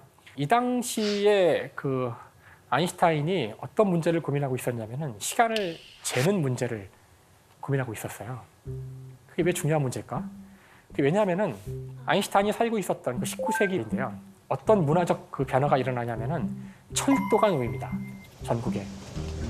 철도가 놓이자 사람들은 더 빠르게 이동할 수가 있었어요. 그런데 어떤 문제가 생기느냐. 철도는 떠나는 시간과 도착하는 시간 같은 게 정확히 정의가 돼야 돼요. 그러려면은 전국을 통틀어서 시간이 통일되어 있어야 됩니다. 지금은 당연한 생각이지만 그 당시는 시간이 통일되어 있지 않았어요. 사람들이 뭐 움직여봐야 말 타고 옆마을 가는 게 다인데 우리 마을의 시간과 옆마을의 시간, 뉴욕의 시간과 LA 시간을 맞춰야 된다는 생각 자체가 필요 없었던 시기였던 거죠. 그래서 각 도시는 자기마다의 시간이 있어요. 자기 머리 꼭대기에 태양이 올 때가 12시예요. 하지만 기차가 이제 그 도시들을 꿰뚫고 다니기 시작하자 뉴욕에서 시계를 가지고 떠나는 시간 이야기하고 이동 중에 또 시계를 바꾸고 이러면 엉망진창이 되잖아요. 그래서 표준시라는 개념이 나오게 돼요. 처음에 표준시를 만들자고 했을 때 각 도시가 저항합니다. 아니 우리 시간도 우리 마음대로 못 정해? 막 싸우는 거죠. 몇 차례 회의가 결렬되는데요. 결국은 표준시가 정해져요. 어떻게 하냐면은 그 철도청이죠. 그러니까 철도업자들이 자기 멋대로 그냥 시간을 정해버려요. 그러자 도시가 안 따라갈 방법이 없어요. 안 따라갔다가 시간 그 기차할 때 다 놓치잖아요. 그래서 이 당시에 특허청에 나왔던 수많은 특허들 중에 하나가 이런 거예요. A 도시와 B 도시의 시간을 맞추는 거죠. 어떻게 하면 전신기를 이용해서 동시에 시간을 동기화시키느냐. 이런 특허들을 검토하고 있던 아인슈타인이 아마 시간의 본질에 대해서 고민을 많이 했을 것 같아요. 그래서 놀랍게도 시간의 본질이 뭘까? 시간이란 무엇인가? 이런 고민을 하다가 이제 오늘날 우리가 알고 있는 특수상대성 이론이라는 놀라운 시공간에 대한 모든 개념을 깨는 그런 결과를 얻게 됩니다. 여러분은 절대로 이 상대성 이론을 제 이야기를 듣고 이해할 수 없습니다. 하지만 어떤 맛인지는 알게 될 거예요. 자, 그 아인슈타인 상대성 이론의 핵심은 이거예요. 시간의 본질이 무엇인지를 알려고 하지 말고 시간을 잰다는 것이 뭘까? 그래서 지금부터는 제가 시간을 어떻게 재는 건지만 이야기할 거예요. 그게 시간이라고 그냥 얘기할 거고요. 이러면은 아인슈타인의 결론을 도달하게 돼요. 자, 지금 이 경우는 그 움직이는 물체인데요. 그 물체에 타 있는 사람이에요. 자, 이 땅바닥에 여기 빛이 있어요. 여기서 빛을 쏠 텐데 빛을 쏘는 순간 시간을 딱 재요. 뭐 예를 들어 1시라고 합시다. 그 빛이 이렇게 올라가서 천정에 거울이 있는데 거울에 부딪혀서 다시 원위치로 돌아올 거예요. 네. 다시 돌아오는 순간 또 시간을 재요. 1시 1초라 그럴게요. 그러면 1초의 시간이 걸렸구나 하고 알 수 있을 거예요. 그렇죠? 이제는 이 움직이는 사람을 밖에서 누군가 보고 있어요. 이 사람이 볼 때는 이 안에서 일어난 사건이 어떻게 보이냐면은 출발한 빛이 원위치로 돌아오기 위해서는 이렇게 사선으로 진행하는 수밖에 없어요. 근데 밖에 사람도 시간을 재겠죠? 근데 밖에 사람이 시간을 재서 속도를 계산한다면은 결국은 길이가 시간과 같아요. 멀면 더 오래 걸리겠죠. 그러면 금방 여러분이 두 개를 비교해봐도 아시겠지만 이렇게 이동한 거리가 이렇게 이동한 거리보다 더 길어요.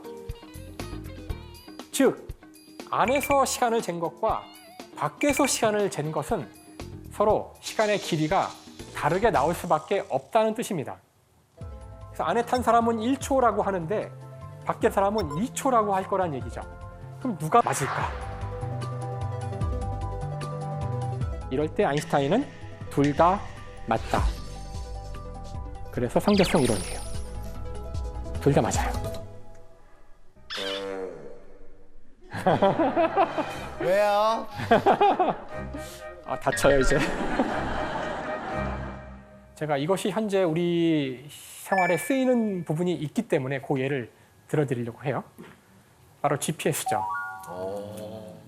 GPS가 여러분의 위치를 알려주는 방식은 삼각 측량 방식을 사용하는 거예요. 여러분이 자신의 위치가 어디 있는지를 알기 위해서 거리들만 가지고 자신의 위치를 알 수도 있어요. 제가 하는 이야기를 듣고 여기가 어딘지를 맞힐 수 있을까요? 서울역에서 5.5km 떨어져 있어요. 수서역에서는 17.5km 떨어져 있어요. 김포공항에서는 10.5km 떨어져 있어요. 제가 한 이야기를 갖고 여러분이 지도를 펼쳐놓은 다음에 세 점을 중심으로 원을 3개 그리면 이 세 원이 한 점에서 만나거든요.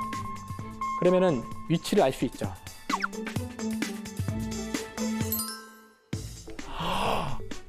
바로 이 그림이 그걸 보여주고 있어요. 대박이다. 그거를 3차원 공간에서 하면 돼요.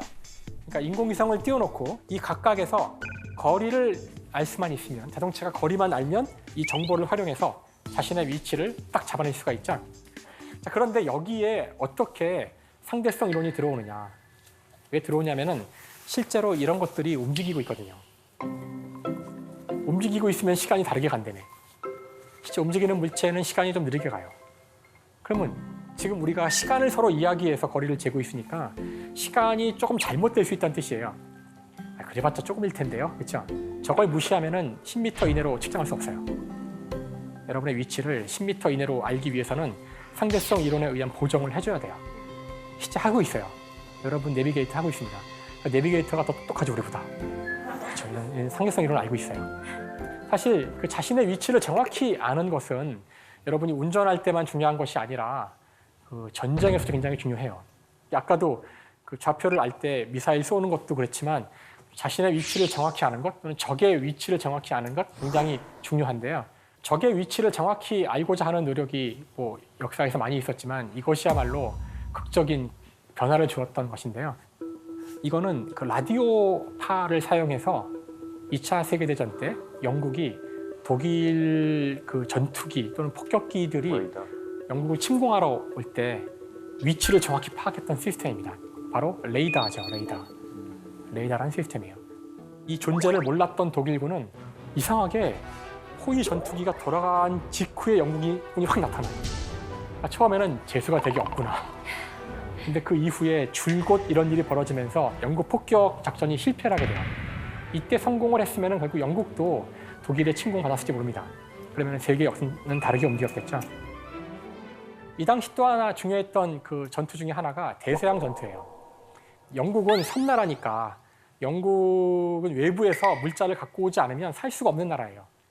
그런데 영국으로 가는 모든 배들을 독일의 잠수함들이 다 습격을 해서 없앱니다.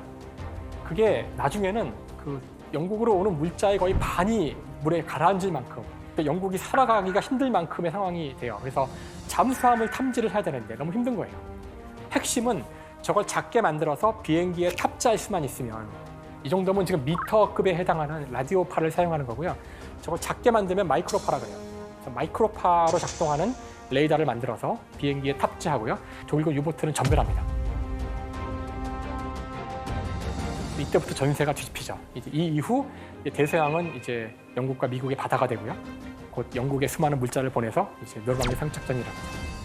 이때 사용한 이 마이크로파, 작은 단파인데요. 이 마이크로파를 가지고 이거를 연구원 중에 한 사람이 주머니에 초콜릿을 하나 넣고 막 실험을 하고 있었는데 실험이 끝나고 봤더니 이 초콜릿이 다 녹은 거예요. 그래서 내가 오늘 몸에 열이 많이 났나? 근데 자꾸 녹아요. 아무리 실험을 해도 자꾸 보니까. 나중에 알게 된 것은 혹시 이 마이크로파가 초콜릿을 녹인 게 아닐까?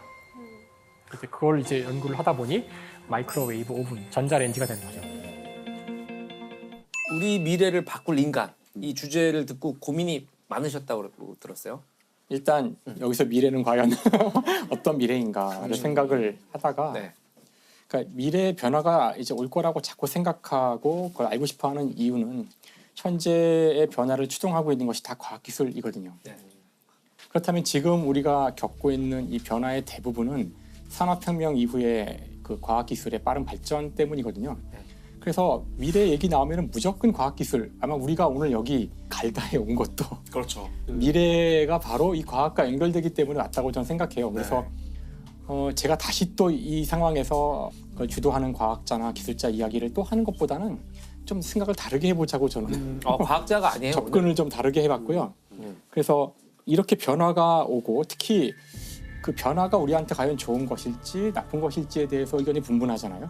네. 그러니까 이런 과학기술의 변화의 미래가 디스토피아와 유토피아가 다 있는데 아마 최근에 우리가 직접 느끼고 있는 그런 디스토피아, 가까운 미래에 올 수 있는 디스토피아 중에 하나가 아마 인공지능에 의한 이제 직업을 많이 잃거나 우리가 하는 일의 의미가 사라지거나 네. 이런 걱정들도 많이 하시는데 이런 상황이 올 때 우리에게 우리는 과연 그런 미래를 어떻게 맞이하는 것이 좋을까? 이런 것에 대한 답은 놀랍게도 이 질문에 대한 답을 준 사람이 미술가가 아닐까라고 생각을 해봤어요. 미술가. 그래서 그 마르시엘 듀샹이라는 디시야?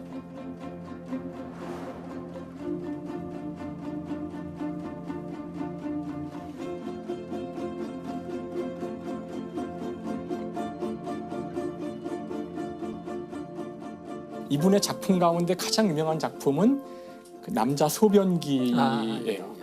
그걸 샘이란 작품이죠. 갖다 놓고 이것이 미술 작품이다라고 주장을 한 바로 그것이 이분의 가장 대표적인 작품인데 과연 그것이 우리의 미래, 우리의 과학기술의 미래에 우리 인류를 구하는데 어떤 영향을 줄 수 있는지 그걸 제가 이제 설명을 해보려고 하는데 그래서 이분이 1887년생이거든요. 그러니까 어쨌든 미술가니까 이 시기의 미술에 대해서 좀 이야기를 해야 돼요. 역사적으로는 이 시기가 19세기가 아카데미즘이라 그래서 그 보면 아주 그냥 사진 같은 그림들을 그릴 때예요. 아 예. 정말 그 신화적인 그림이나 네네. 그냥 너무나 매끈하고 아름다운 그림들, 그 거대한 그 역사적인 상황을 그린 그림들이나 이런 그림들이 유행하고 있을 때였는데 이 즈음에 이제 과학기술이 미술계에 충격을 주는 사건이 일어나게 돼요. 바로 뭐냐면은 사진기의 발명이죠. 사진기의 발명.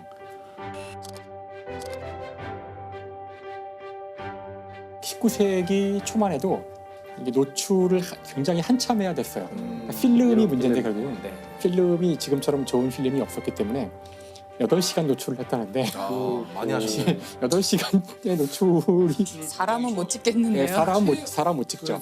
그러니까 주로 이제 풍경을 찍었겠죠. 안 움직이는 것만 찍힌 거야. 여기서 이제 이거를 10분으로 줄일 수 있었던 기술적 진보가 일어나는데 그래서 이 사람을 저희가 오늘날 사진의 이제 아버지라고 불러요. 다게르라는 사람이에요. 다게르 사진의 아버지. 그래서 노출 시간을 10분으로 줄이는데 이제 근데 여전히 이거 가지고 이렇게 막 찍기는 그래서 진짜로 이제 혁명이 일어나는 시점은 1초가 되는 순간인데 착각 찍는 순간 그게 코닥이에요. 코닥. 그게 이제 19세기 말이죠.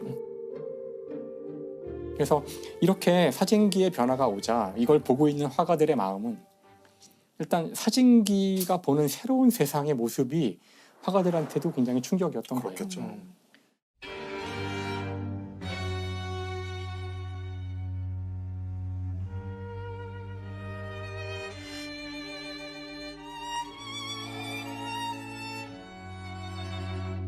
사진을 찍을 때 가장 중요한 것은 바로 사진기에 와서 닿은 빛만이 중요하잖아요. 그러니까 이제 빛을 생각해야 되는 거죠. 내 망막에 떨어진 빛이 무엇인가를 생각해야 되는 거죠. 이게 바로 인상주의예요. 그러니까 인상파라는 것은 바로 빛을 그리려는 사람들이었거든요. 이 순간에 지금 바로 내 망막에 떨어진 빛이 무엇인가.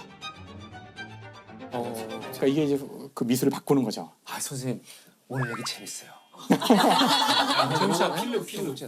또 한 가지 변화는 이제는 사진기는 정말 내가 이 한 장면을 놓고도 찰칵 순식간에 한 10장을 막 찍을 수도 있잖아. 그러니까 하나의 사물을 여러 각도에서 볼 수도 있다는 생각인데 전 같으면 어떤 역사적 장면이라 그러면 딱 그 스테레오 타입으로 그림을 그렸지만 이제는 하나의 장면을 여러 관점으로 볼 수 있고 이걸 한꺼번에 그릴 수도 있는 거죠.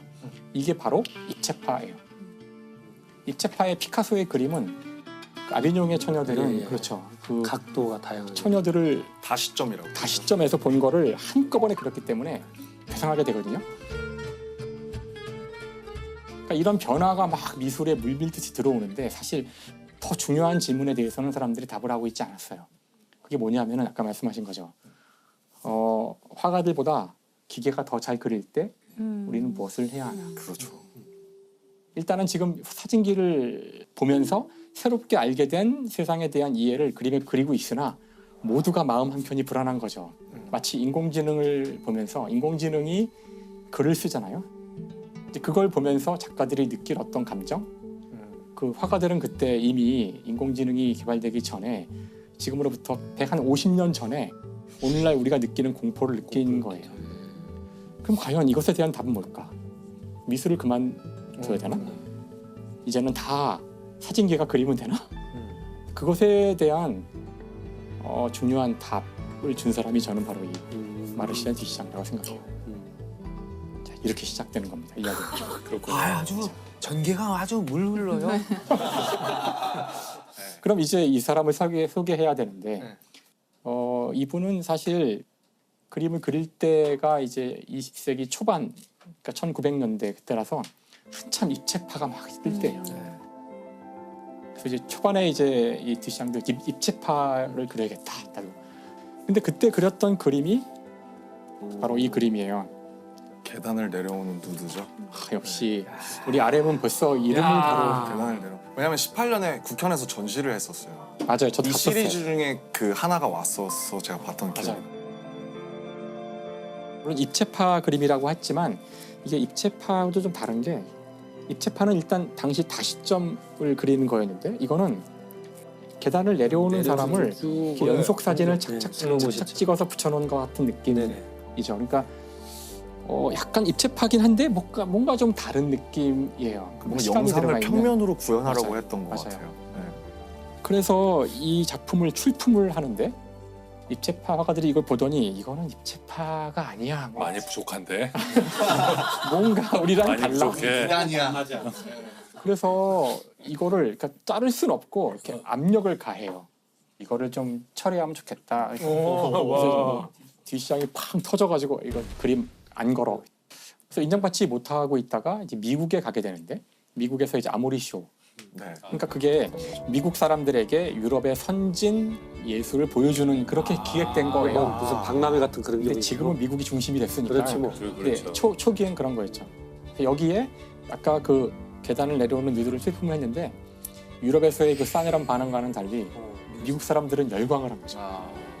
이거 너무 좋아요. 사람들이 야 이거 진짜 훌륭한 이거야말로 새로운 미술이다. 그래가지고 미국에 있으면서 이제 디샹이 역사에 남을 이제 업적을 남기게 되는데 그 자기 동생에게 편지를 하나 쓰는데 그 편지에 뭐라고 나오냐면 자 내가 파리에다가 뭐 물건을 몇 개 두고 왔는데 물건이 바로 요 자전거 바퀴 자전거 휠하고 이 병을 걸어두는 거꾸로 이렇게 담아두는 마에가 있죠 이렇게.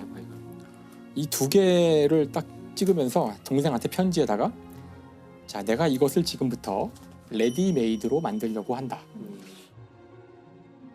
레디메이드라는 것은 당시 미국에서는 그 기성복을 가리키는 단어예요. 그러니까 원래 옷은 맞춤형으로 만들어야 되는데 이제 공장형의 의류 제조 기법이 나오면서 대규모로 옷을 찍어낼 수 있었거든요.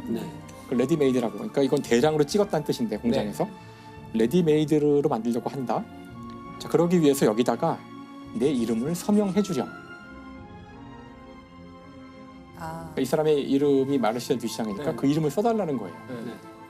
동생 보고 동생 자기 보고 이름을 쓰면 서명하게 하라고 했다는 그것이 게 예술 문제적인 작품이 될 거라는 그런 이제 암시를 주는 건데 아주 역사적인 그런 편지예요. 왜냐하면 지금 실제로 많은 현대 미술가들은 예를 들어 뭐 유럽의 작가가 한국에서 전시를 할 때 한국으로 작품을 보내지도 않아요.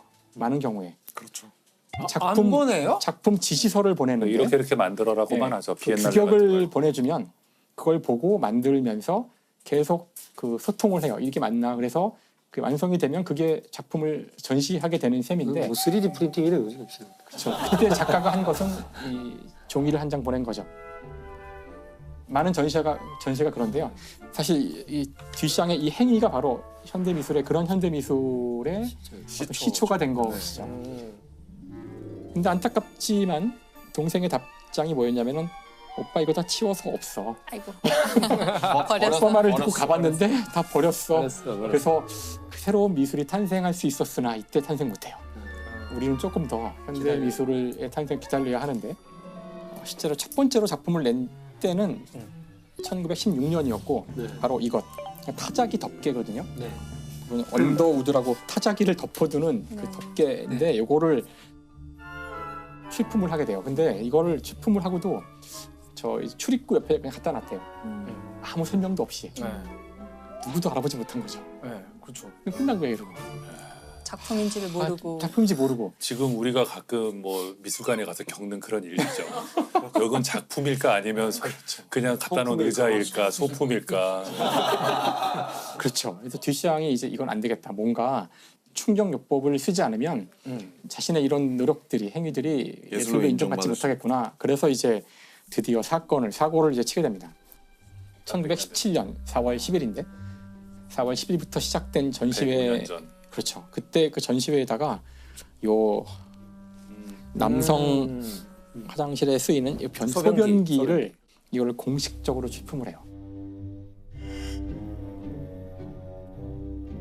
그래서 이걸 사다가 6달러에 샀다고 돼 있는데 6달러로 돈을 들고 사다가 여기다가 이제 사인을 하는데 자기 이름을 쓰지 않고 여기 리처드 무트라고 자기 이름을 속이고 이걸 제출하죠. RM이라고 크게 써 있는데. 그러네. 그러네요. RM 뮤티라고. 그러네요. 바로 오늘을 위하여 이게 준비된 거구나. 이런 큰 플랜이 이 전시회는 더군다나 이제 유럽에서 항상 한참 유행하고 있는 그런 권위를 다 무시하고 그 심사도 없고 상도 주지 않는 모든 사람이 돈을 얼마 내면 2개씩 출품할 수 있는 그런 모토를 내걸고 있는 그런 전시회였거든요. 그래서 전시 제목이 앙대팡당 그 독립미술가 협회라고 해서 약간 독립된 그거를 따라한. 그래서 이거를 취품을 하자 아무리 급진적인 미술을 표방하는 단체였지만 야 이거는 얘는 이게 무슨 이거는 작품이냐. 이거는 너무하다. 그래서 긴급 회의를 열게 돼요. 회의를 열어서 결국은 이거를 이제 전시 불가 판정을 내리는데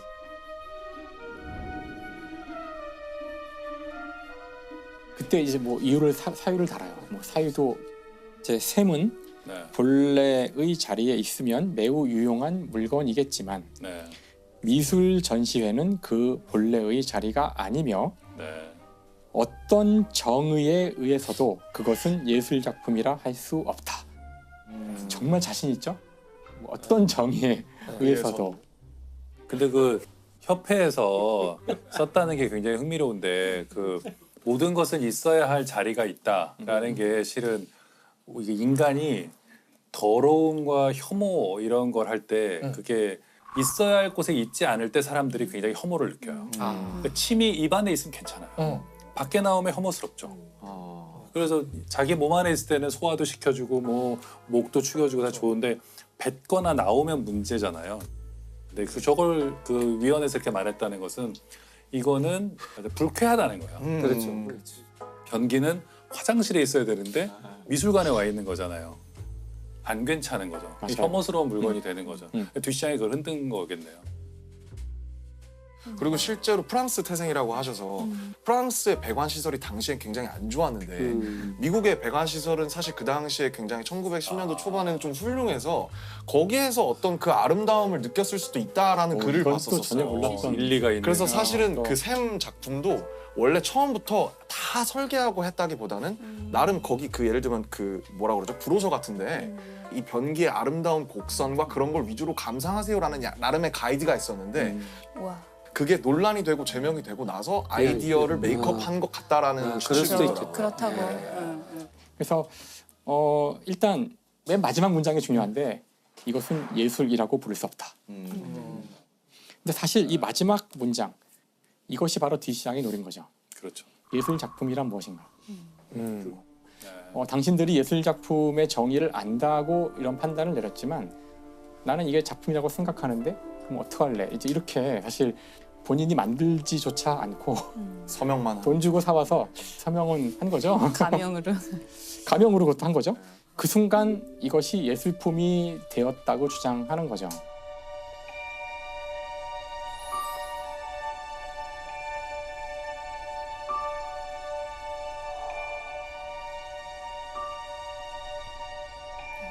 저도 이제 예술품 하나 만들어 볼 수 있는데 제가 여기다가 이렇게 제 이름 이니셜을 S W 킴이라고 쓰면 자 이건 이제 30억짜리 이어. 레디메이드 예술품이 된 겁니다. 30억에 사야겠지만 누군가 사기만 하면 그러니까 되는데. 사기만 하면 되는 거죠. 사기만 하면 돼. 한 명만 잡으면 돼요. 근데 교수님 궁금한 건 듀샹은 도대체 무슨 생각으로? 그러니까 뭔가 논쟁거리를 제공하겠다? 뭐 예술은 무엇인가? 비싼 거예요.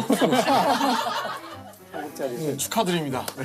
일단 당대에 저런 논쟁이 벌어지자 이게 크게 뉴스화돼요. 왜냐하면은 굉장히 열려 있는 그런 전시를 표방하는 이 전시회에서 무언가를 예술이 아니라고 하면서 이거를 거부했다는 것이 뉴스가 되고 과연 예술이란 무엇인가라는 그 이제 그렇죠. 중요한 질문을 나올 수밖에 없죠. 던지게 된 거죠. 듀샹은 이제 곧 미술계를 떠납니다. 이 사람은 회화를 거부하기로 한 거예요. 그러니까 종이 위에 그리는 또는 캔버스 위에 그리는 그림을 이제 안 그리겠다는 거거든요. 그러니까 사실 사진기 때문에 야기된 현대 미술의 거대한 흐름 가운데 하나는 망막을 기쁘게 하는 미술이었다는 표현을 써요. 망막을 기쁘게 하는. 원래 미술은 우리에게 이야기를 하던 것이었는데 단순히 어떤 대상을 봐서 즉각적으로 눈에 들어오는 그런 기쁨, 이미지만의 기쁨을 추구하게 됐기 때문에 우리가 원래 그림에 있던 이야기, 의미를 잊어버렸다. 나는 다시 그 의미를 찾고자 한다. 이런 말을 합니다. 그래서 그 아까도 제가 이것을 저 컵을 다시 주시면 놀라운 작품이 되었어요. 이게 작품이 점점 더 놀라운 작품이 되고 있어요. 연기를 그렸습니까? 네, 물도 담겨 있네요. 여기. 네, 이제 자선 경매에 나오고 네, 이건 정말 나오겠네요. 나중에. 그러니까 이 컵을, 그러니까 레디메이드죠 이것도 기성품인 컵을 돈 주고 사온 건데 예술품으로 만든 것은 제가 이것을 예술품이라고 선언했기 때문이고 결국 예술품으로 만드는 것은 의미를 부여하는 것은 그냥 우리 인간이 상상으로 해버리면 된다는 거예요. 이게 미술이라고 해버리면 된다는 거예요. 이것이 왜 중요하냐면은 그 이제 인공지능 시대에 우리 인간보다 더 일을 잘하는 작업을 잘하는 기계들이 나올 텐데 우리는 그 기계와 경쟁을 해야 한다고 생각하죠. 어떻게 하면 나는 기계랑 경쟁해서 더 잘할 수 있는 걸 할 수 있을까? 이런 고민을 하고 있는 건데 사진기가 나왔지만 여전히 미술가들은 살아남을 수가 있는데 사진이 찍은 것은 그냥 사진이라고 해버리고 인간이 한 것은 예술이라고 해버리면 된다는 거예요. 이걸 그냥 30억이라고 해버리면 된다는 거죠. 즉 인간의 의미 부여가 우리를 구할 수 있다는 거예요. 이게 사실 되게 궤변 같지만 궤변이 아닌 것이 자 우리는 올림픽 때 100m 달리기를 보면서 열광을 하잖아요. 이게 얼마나 웃긴 거냐면은 지금 이 인공지능의 기계 시대의 관점으로 보면 아니 인간보다 더 빨리 움직이는 기계를 인간이 만들었는데 인간과 자동차가 동시에 뛰면 분명 인간이 질 걸 알잖아요. 그러면 인간은 기계보다 더 빨리 그러니까 자동차보다 더 빨리 달리는 노력을 계속 해야 될까? 어리석은 거예요. 어리석은 일이고 인간은 인간끼리 뛸게 이 안에서 100m를 그은 다음에 100m를 누가 더 빨리 뛰었는지를 가지고 상을 주겠어. 그러면 누가 이걸 보고서 야 그게 무슨 의미가 있어? 라고 할 수 있거든요. 이거 쓴다고 무슨 의미가 있어? 아니 우리는 의미를 부여할 거야. 그 사람들은 올림픽의 승자고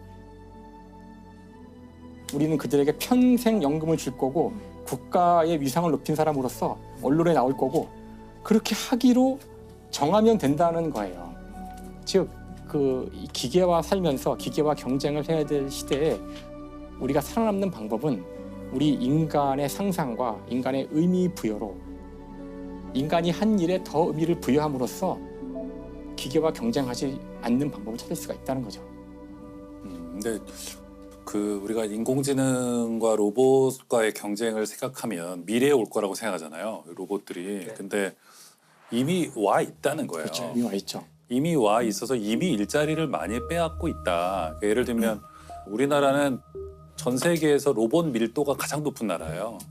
네, 실은 안 보이는 산업 현장에서 굉장히 많이 이렇게 하고 있고 그들은 업체들이 빠르게 이제 그 바꾸고 있단 말이에요. 그래서 저희 동 슈퍼마켓에 가면 다 그걸로 계산하세요. 체크아웃을. 키오스크. 그리고 딱 2라인만 남아 있어요. 근데 그분들이 한번 어떤 얘기하는 걸 들었거든요. 제가 화장실 근처에서. 이거 자꾸 많아져서 굉장히 걱정이다. 올해도 이게 몇 명 나갔는데 이거 이러다 완전히 없어지는 거 아니냐. 그래서 미래의 일자리가 줄어들고 있는 거죠. 그래서 그 뭐 챗봇 같은 거 있잖아요. 고객센터에 연락하면 미국 같은 데서는 그것도 옛날에는 사람이 하던 일인데 그렇죠. 어느 순간 이제 기계들이 대신하고 제가 들은 얘기가 미국의 어떤 실리콘밸리에서는 그 챗봇 같은 인공지능 봇이 있어야만 첨단 기업처럼 보이잖아요.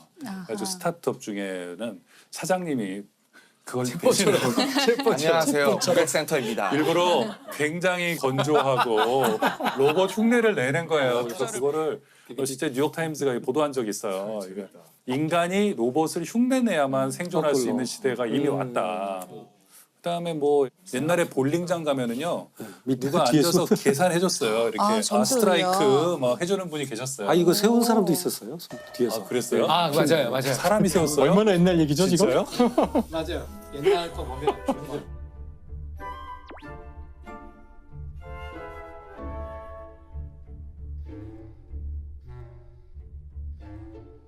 옛날 거 보면 정말 진짜 충격과 공포네요.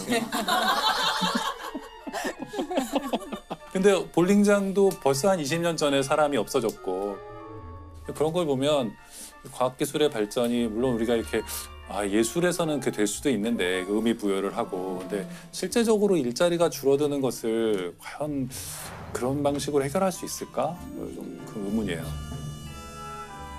근데 우리가 일거리라는 개념과 일자리의 개념을 좀 바꿔서 생각하자는 거죠. 네. 만약에 누군가가 그 필요한 것을 사는 돈을 누가 준다면 내가 시급을 다투는 그런 아르바이트를 하지 않고 내가 하고 싶었던 그림을 일조할 수 있을 테고 그래 이런 일거리는 만들어질 것이다. 우리가 찬란한 문화라고 했던 그리스가 됐든 로마가 됐든 그들의 시민은 이미 노예들이 기본 일들을 다 해버렸어요. 그렇죠. 시민들은 인간다운 활동을 했을 뿐이죠. 그러니까 어떻게 보면 우리가 지금 노예제도를 말하는 건 아니지만 이제 여기서부터 우리가 좀 자유로워질 수 있는 때가 되지 않나. 근데 문제 그러지 못하는 건 경제적인 것이 안 갖춰지니까 일자리라는 것이 없어지니까 자꾸 이 문제가 되니까 결국 이번 일자리와 일거리의 문제는 결국 소득의 분배를 우리가 거론하지 않을 수가 없다. 그러니까 사실 답은 그런 기계가 도입돼서 얻어진 이익이 있죠. 사람들을 잘라서 얻어진 이익을 그 잘린 사람들에게 줘야 돼요. 그렇죠. 그게 요새 논의되고 있는 디지털세, 그렇죠. 로봇세 이런 로봇세 이런 거. 네. 그것이 많은 사람들에게 행복을 주는 쪽으로 가야 되는데 그걸 잘하기만 하면 진짜 우리가 꿈만 꾸던 네. 진짜 기계는 일하고 우리는 하고 싶은 일을 하는 그런 진짜 유토피아가 올 수도 있는 지점까지 온 거예요. 인간이 노력을 해가지고. 네. 뒷장 얘기하다가 보니까 뭐 인공지능 네네. 미래에 대한 얘기 나왔는데 김영하 작가님 소설 작별 인사가 최근에 인공지능 고도의 인공지능과 인간이 같이 살다가 뭔가 뭐 트러블이 벌어지는 뭐 그런 네. 얘기. 저는 이제 강인공지능이 굉장히 강력해진 그런 세상에 인간과 로봇이 구별되지 않는 단계의 세상에서 겪는 어떤 소년이 겪는 일을 그린 거고요. 네. 실은 묻는 거죠, 사람들에게. 과연 인간을 어디까지 인간이라고 할 수 있는가. 근데 인간보다 더 인간처럼 행동하고 슬픔과 고통을 느끼는 존재를 너는 이제 주민등록증이 없어서 또는 인간의 몸에서 태어나지 않았기 때문에 인간이 아니야라고 할 수 있겠는지. 우리가 이제 계속해서 인간의 범주를 넓혀왔거든요. 예전에는 노예는 인간이 아니라고 생각했고 여성은 인간이 아니라고 생각했고 근데 이걸 점점 넓혀가고 있단 말이에요. 근데 제가 이제 궁금하게 생각하는 건 앞으로 우리가 어디까지를 우리가 받아들일 것인가. 권리가 있는 존재로. 그러니까 저는 인간이라고 받아들이는 것보다 더 중요한 문제는 어디까지 그 권리를 인정할 거냐. 그러니까 우리가 동물은 인간이 아니라고 생각하지만 동물 학대는 죄잖아요, 이제. 그 로봇도 언젠가는 사람들이 그렇게 되지 않을까? 그 보스턴 그 다이내믹스인가요? 거기서도 보면 그냥 네 발로 걸어다니는 로봇을 시험하기 위해서 그 연구원들이 발로 찼는데 사람들이 굉장히 싫어했잖아요. 불쾌했죠. 개처럼 생겼으니까 왜 발로 차냐 그러는데 집에 있는 로봇 청소기 있죠. 네. 로봇 청소기에 눈을 붙입니다. 스티커로. 타요처럼. 눈을 붙인 다음 간단한 인공지능으로 말하는 기능을 넣는 거예요. 예를 들면 저녁에 이제 혼자 집에 들어가요. 밤에 들어가면 걔가 탁 움직이면서 왜 이제 와? 밥은 먹었어? 뭐 이렇게 맨날 물어본다고 생각해 보세요. 목이 메이는데요? 목이 메이고 듣기만 해도 그냥 울컥하네요. 아니 안 먹었어. 찜닭 시켜줘. 아니 사실은 미리 어디 말하지 어떤 시켜놓고 민족으로 시키는 그렇죠. 거죠. 네. 그렇게 말만 하시면 했으면 시켜놓고 어떡해. 근데 그걸 예를 들어서 우리가 한 1, 2년 그 로봇 청소기에 살았다고 생각해 보세요. 아침에는 저희 침대 옆으로 와서 얼른 일어나 나가야지. 편히 먹어. 나무 뒷정리 내가 할 테니까. 그래. 뭐 이러고. 근데 그러면 3년 정도 지났을 때 과연 우리가 그거를 그냥 갖다 버릴 수 있겠냐는 거예요. 3년 아니고 3달이면 3달이면 벌써 막 이렇게 슬퍼지고 반려 로봇처럼 이제 네, 그런 네. 또 근데 저는 만약에 진짜 아무것도 안 해도 되고 뭐 연봉을 몇 억씩 받아도 돼도 근데 난 영화 하는 게 재밌거든요. 그 재미 때문에 할 것 하시면 같아요. 돼요. 아 그래요? 그렇죠. 하면 안 되는 줄 알았어요. 아, 왜? 그냥 어린이 대공원 가야 되는 줄 알았어. 무조건 놀러. 아, 이게 다시 또 논다는 건 무엇인가. 이걸 이제 또 정해야 되네. 자, 우리 그 뒷상 얘기하다가 뒷상을 하다가. 뒷상 얘기하다가 뭐 인공지능 네네. 미래에 대한 얘기 지금 현재 얘기 네네. 나왔는데 당시 미술계조차 굉장히 충격으로 받아들였던 인정하지 못했던 뒷상의 작품 여기 계신 선생님들은 어떻게 생각하시는지가 좀 궁금해요. 듀샹의 이 예술품은 이 변기에서 끝난 게 아니라 그 뒤에 자기가 그 작품을 대하는 행동, 이 작품을 옹호하는 이런 행동까지가 다 연결돼 있어서 약간 그것까지가 한편의 행위 예술인 것 같아요. 예. 저도 이게 굉장히 중요한 것 같은데 사실 이 혁명을 다 지켜본 이제 곰브리치 네네. 서양 미술사로 유명하신 분이죠. 그 책을 보면 처음에 이런 문장이 나와요. 미술은 존재하지 않는다. 하지만 미술가는 존재한다. 그러니까 이 혁명을 보고 내린 결론이죠. 이 미술이 무엇인가? 예술이 무엇인가? 이건 이상한 질문이고 하지만 예술가는 있다는 거예요. 그러니까 예술가는 물건을 미술품으로 바꿀 수 있는 능력이 있는 사람들이죠. 와.